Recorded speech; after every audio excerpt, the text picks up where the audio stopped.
राज्यशास्त्र विभागाचा प्रथम वर्षाचा विद्यार्थी आहे. या अगोदर आम्ही 1 महिन्यापासून VC office, VC office, register office आणि व्हर्च्युअल ॲडमिनिस्ट्रेशन यांना आम्ही 3दा निवेदन दिलं. पण निवेदनानंतर आमचं काही त्यांच्याकडून प्रत्युत्तर आम्हाला आलं नाही. त्यामुळे इथं 25 ऑगस्टला आमरण उपोषण खाली बसलो होतो. 10ला आमचं उपोषण इथं चालू झालं आणि रात्री 9ला संपलं. त्यामध्ये मॅडमनी आमच्या सर्व मागण्याविषयी सकारात्मक आहात असं आम्हाला उत्तर दिलं आणि आजपर्यंत आमच्या फर्स्ट PGच्या बऱ्यापैकी मुलांचे प्रॉब्लेम सॉल्व्ह झाले आहेत. पण सेकंड PGचे जे 56 विद्यार्थी आहेत त्यांचे प्रॉब्लेम सॉल्व्ह झाले नाही. आम्ही जे 56 विद्यार्थी आहेत विविध विभागातल्या विद्यापीठातील त्यांचा एक सोशल इकॉनॉमिक डेटा गोळा केला आहे.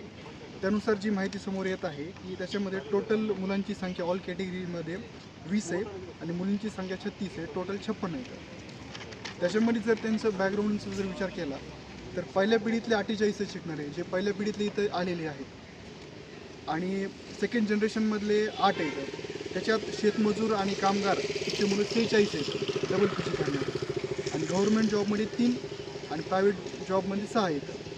त्या 56 पैकी ग्रामीण भागातून आलेले 50 आहेत आणि शहरी भागातून आलेले 6 आहेत. त्याच्यामध्ये BPL गरीब वर्गातून आलेले 49 आहेत आणि 1 लाखापेक्षा अधिक उत्पन्न असणारे 5 आहेत. तर ही अशी एकूण सोशल इकॉनॉमिक आकडेवारी आहे. विशेषतः विदर्भ आणि मराठवाड्यातील विद्यार्थी व विद्यार्थिनी ह्यात अधिक आहेत जे की दुष्काळग्रस्त भागातून आलेले आहेत. आतापर्यंत ह्या प्रशासनाने दिरंगाई या प्रक्रियेमुळे केल्यामुळे आतापर्यंत 10 असे विद्यार्थी आहेत की ज्यांनी म्हणजे हॉस्टेलच्या अभावी आर्थिक स्थिती इथं राहण्याची नसल्यामुळे त्यांनी प्रवेश रद्द केला आहे.